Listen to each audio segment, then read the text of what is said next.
السلام عليكم ورحمة الله وبركاته.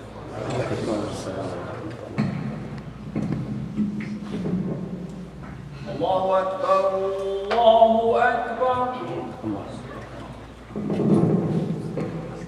الله أكبر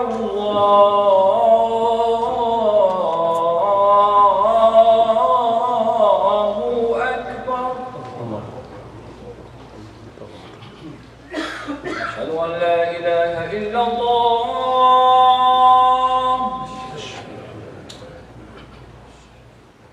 أشهد أن لا إله إلا الله. أشهد أن محمدًا رسول الله.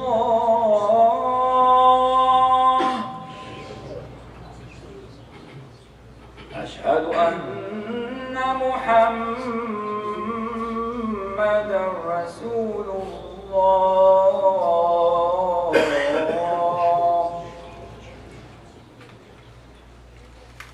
حي على الصلاة.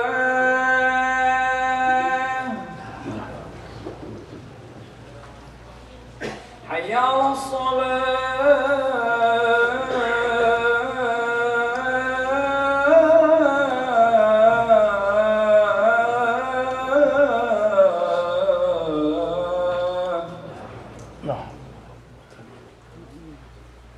حي على الفلاح.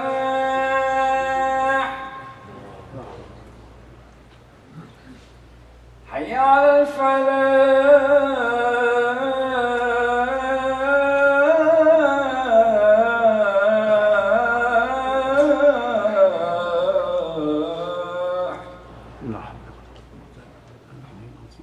الله أكبر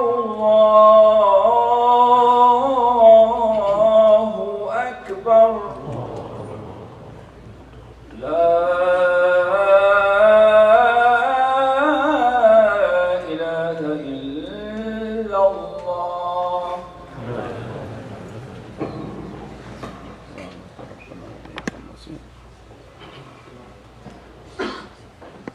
إن الحمد لله نحمده تعالى ونستغفره ونستهديه ونعوذ بالله من شرور أنفسنا ومن سيئات أعمالنا. من يهده الله فلا مضل له ومن يضلل فلا هادي له. وأشهد أن لا إله إلا الله وحده لا شريك له. وأشهد أن محمدًا عبد الله ورسوله أرسله بالهدى ودين الحق ليظهره على الدين كله وكفى بالله شهيدا. فصلوات الله وسلامه عليه. يا أيها الناس اتقوا ربكم الذي خلقكم من نفس واحدة وخلق منها زوجها وبث منهما رجالا كثيرا ونساء واتقوا الله الذي تساءلون به والأرحام إن الله كان عليكم رقيبا. يا أيها الذين آمنوا اتقوا الله وقولوا قولا سديدا يصلح لكم أعمالكم ويغفر لكم ذنوبكم ومن يطع الله ورسوله فقد فاز فوزا عظيما. أما بعد. As Ramadan leaves us, we return to our standard routine. Right? Ramadan came and broke that routine. It gave us tarawih, it gave us suhoor, it gave us acts of worship, it gave us gatherings with our family. It broke that routine.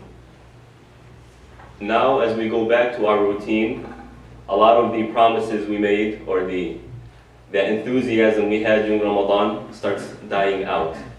And today I want to spend a few minutes really trying to bring some perspective to us.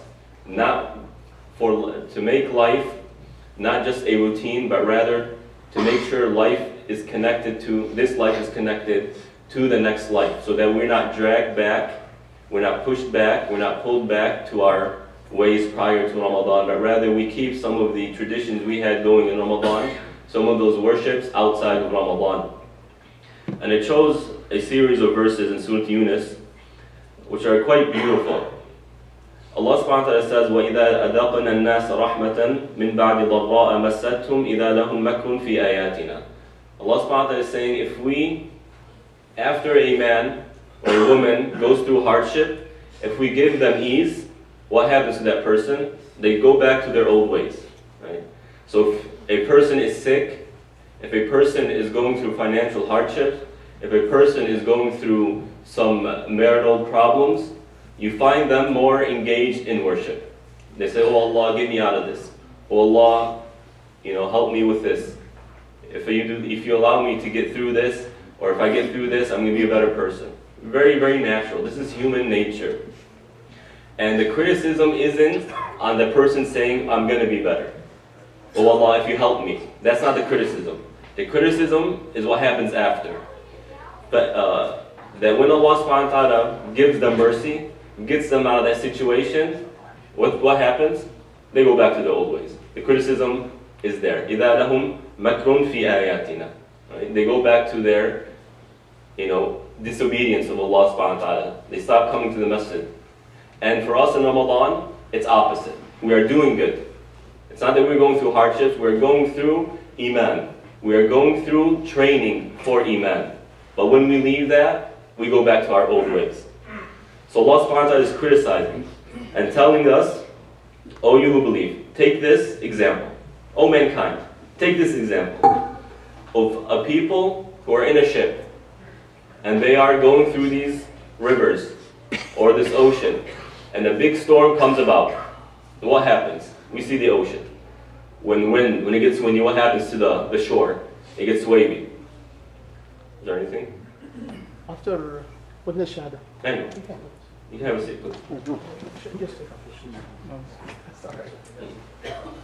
So, a group of people in a ship in the ocean, in the middle of the ocean. Waves come. Wind starts blowing. Rain starts falling down. Thunder, lightning. Right? Go on YouTube and look up a storm in the ocean and see how the waves come. The waves start playing with the ship. Naturally, what is the human going to do? Say, oh Allah, save me. If you save me, I'm going to be a better person. If I get through this, I promise I'll stop worshipping other than you for non-Muslims. So Allah subhanahu wa ta'ala answers their call and says, فَلَمَّا أَنْجَاهُمْ إِذَا هُمْ يَبْغُونَ فِي الْأَرْضِ بِغَيْرِ الْحَقِّ. When Allah subhanahu wa ta'ala saves them, they go back to the old ways. They start disobeying Allah subhanahu wa ta'ala. They start doing sin. And for non-believers, they go back to worshipping other than Allah subhanahu wa ta'ala. Ramadan, it's opposite, as I said. You came to the masjid. You prayed extra prayer. You fasted. You gave charity.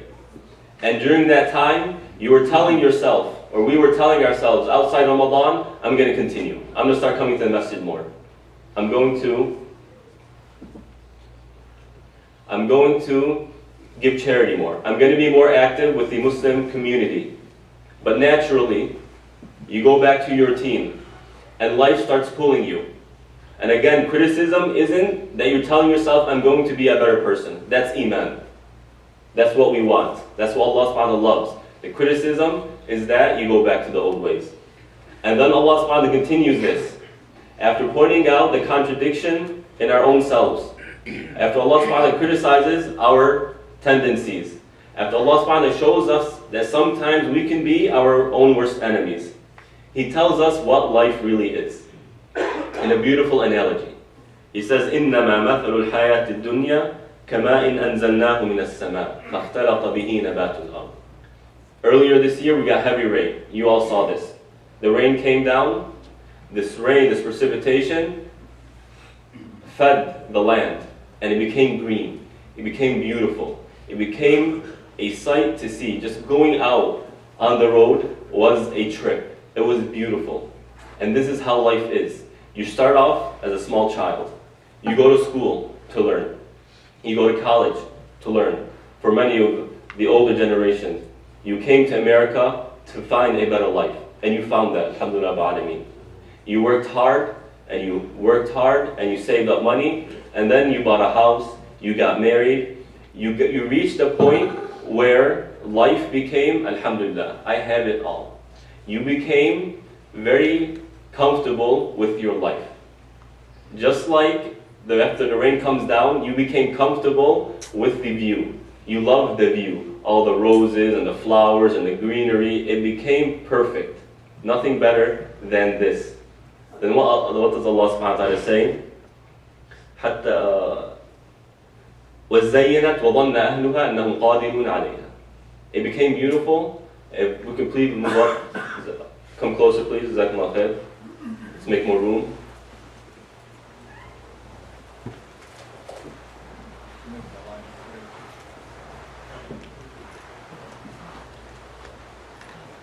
Jazakumullah khair. So it became beautiful. It became perfect. And you, or the people, had this feeling that I have it all. This is it. It doesn't get better than this. Allah subhanahu wa ta'ala says, أتاها أمرنا ليلا أو نهارا فجعلناها حصيدا كأن لم تغن بالأمس. A command comes from Allah subhanahu wa ta'ala and destroys all of them. As if it wasn't there before. Saying that for us human beings, there will be a time when we die. There will be a time where we leave all of these pleasures as if we never had it in the first place. And you all know what happens on the Day of Judgment. When people start discussing between each other, how long were you on earth for? They say a day. Others will say it wasn't even a day, it was a few hours. As if it was never before. Think of your past. Think of your past. It feels like, which is kind of just a dream, a memory. That's it. It feels like it was never there. For those who came from other countries, remember your days over there. It feels like it's just kind of a dream. You lose it. It's as if it never happened. SubhanAllah. Allah subhanahu wa ta'ala is saying life is like this. It comes better and gets better, and you grow, and you become more wealthy, and you save up, you buy a house, you get married, you have kids. You see your kids grow, they go to college, they graduate. This is life. You think you have it all, but then death comes on and takes you. So Allah subhanahu wa ta'ala is teaching us that you human beings, you have a tendency to betray your own selves. You have a tendency to harm yourselves. Don't follow your desires and don't follow this life. After Ramadan, don't let the routine pull you back to the way you were prior to Ramadan. Let Ramadan always stay with you, even outside of Ramadan. So Allah subhanahu wa ta'ala criticizes you in two ways, or us in two ways, humans in general. Showing our tendencies, that we harm ourselves, and showing us that we follow this life, we go after this life, even though this life is temporary. One day, a day will come when we will look back at life and say it was as if it was never there. Now our hearts have a void. Now we need something. And the style of the Quran isn't just to take from you. Rather, the style is to give to you. But sometimes you need to clean up before you build. أقول قولي هذا وأستغفر الله لي ولكم.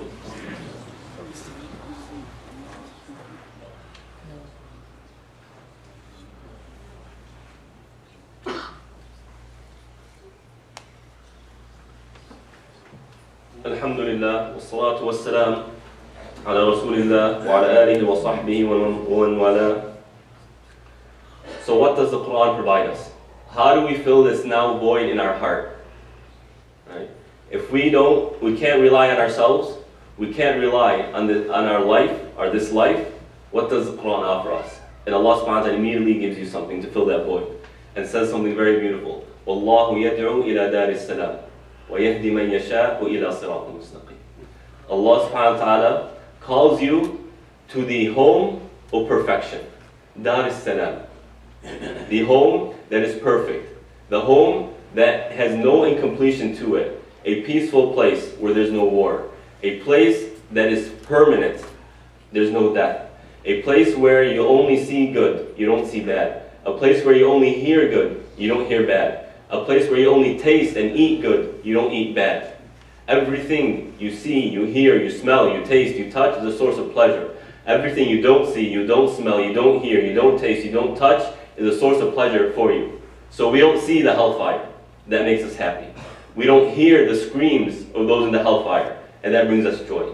We don't taste spoiled food, impure food, and that makes us happy. We don't have to worry about dabiha, not dabiha, does it have alcohol? We don't need to read the ingredients. It's a dar is-salam, a place of peace. That's what it is. Forget this life to an extent. Don't rely on yourself. Rather take what Allah subhanahu wa ta'ala has presented you. وَاللَّهُ يَدْعُو إِلَى دَارِ السَّلَامِ. Now the question is, how do we get there? وَيَهْدِ مَنْ يَشَاءُ إِلَى صِرَاطٍ مُسْتَقِيمٍ. And Allah subhanahu wa ta'ala is the one who brings you to it. It's with Him. The key is with Him, and the way to it is with Him. And Allah subhanahu wa ta'ala says, as-sirat al-mustaqim, the straight path. And the closest distance between 2 points, as we all know, is a straight path. Allah subhanahu wa ta'ala, not only does He offer you the path, He offers you the quickest way to paradise. This is what we have. So don't forget about Ramadan. Don't let your tendencies take you and betray you. Don't let this life push you and pull you. You can be a good Muslim, because you are a good Muslim. Right? Think of Dar es-Salam. And remember the categories of people of Dar es-Salam. As Allah subhanahu wa ta'ala continues and says, لِلَّذِينَ أَحْسَنُوا الْحُسْنَى وَزِيَادَةً. For those who do good is good. And not only that, they get more. You do one, Allah subhanahu wa ta'ala gives you 10. You do 10, Allah subhanahu wa ta'ala gives you 100. You do 100, Allah subhanahu wa ta'ala gives you 1,000. You approach Allah subhanahu wa ta'ala walking, He approaches you running. You approach Allah subhanahu wa ta'ala running, Allah subhanahu wa ta'ala approaches you quicker. What you give back more. You still have Ramadan in you. Continue that even outside of Ramadan. Because Allah subhanahu wa ta'ala provides you with something better. And He categorizes people. Right? Now, we know what Allah subhanahu wa ta'ala has to present. Now how do we get there? Who are the people? What's going to go on that day? And Allah subhanahu wa ta'ala categorizes in the following verses the people of paradise, what their situation is, and the people of hellfire, and what their situation is. We have a few announcements. We still have some Eid sweets outside for sale. All proceeds will go to the masjid. OCIF's Quran summer program is starting tonight at 5 p.m. and this program is for 8 weeks. The Muslim Youth program, My OC, will be starting next week, inshallah. Not this week, there is none this week. We're taking an Eid break. Next week, we will resume, starting at 7 p.m. for the junior high and the high school students. Alhamdulillah, the Ramadan program went very, very well. So we thank the parents and the students and the youth committee for doing such a great job. Please bring your youth if you don't already. It's a really quite an environment. Again, I've said this before, I'm going to say it again, because new people come and go. The earlier you invest in your children, the better the investment is going to be. The earlier you start, the better, especially in junior high. Start with us. We provide them a culture. We provide them a group of people so they don't have to find a group or a culture outside of the masjid. We provide them for that. It's not just sitting there and talking about this is halal and this is haram and Islam says this. No, our vision is to provide personality development. To provide them to be, or try and train them to be a good and positive source of influence in society. It's not strictly Islamic. There are also other aspects we add to it so that it's not so dry and so that your children grow up to be not just great Muslims but great people as well. Pillar Academy Summer Camp is still open for registration. In terms of OCIF classes, the sister English tafsir on Tuesdays at 11:30. The following week, because it's Independence Day, we won't be attending. The week after that, which is July 11th, I believe, we will continue, inshallah. The Sisters English Tafsir program, 11:30 a.m. every Tuesday, starting not the following Tuesday, but after. The Wednesday Arabic Tafsir for sisters as well is at 11:30, inshallah. We will resume on this Wednesday. And then the lecture, What Islam Says, on Thursdays, between Maghrib and Isha every Thursday. Inshallah, we'll be resuming July 6th. The Eid Festival in Anaheim, downtown Anaheim, is on July 1st and 2nd from 11 a.m. to 10 p.m. You can purchase tickets online. Entrance is free, and I believe parking is free. They get around 10,000, if I'm not mistaken, attendees. It's a lot of games and activities for the children. Again, admissions is free, but the activities is for purchase. اللهم اغفر للمسلمين والمسلمات المؤمنين والمؤمنات الأحياء منهم والأموات إنك سميع قريب مجيب الدعوات يا رب العالمين. اللهم أصلح لنا ديننا الذي هو عصمة أمرنا وأصلح لنا دنيانا التي فيها معاشنا وأصلح لنا آخرتنا التي إليها معادنا واجعل الحياة زيادة لنا في كل خير واجعل الموت راحة لنا من كل شر. اللهم اقسم لنا من خشيتك ما تحول به بيننا وبين معصيتك ومن طاعتك ما تبلغنا بها جنتك ومن اليقين ما تهون به علينا مصائب الدنيا. اللهم انصر المسلمين في كل مكان. اللهم فرج الكروب عن المسلمين في الشام وفلسطين واليمن وأفغانستان وفي مصر وفي كل مكان يا رب العالمين. اللهم انصرهم ووفقهم. اللهم ربنا آتنا في الدنيا حسنة وفي الآخرة حسنة وقنا عذاب النار وأقم الصلاة.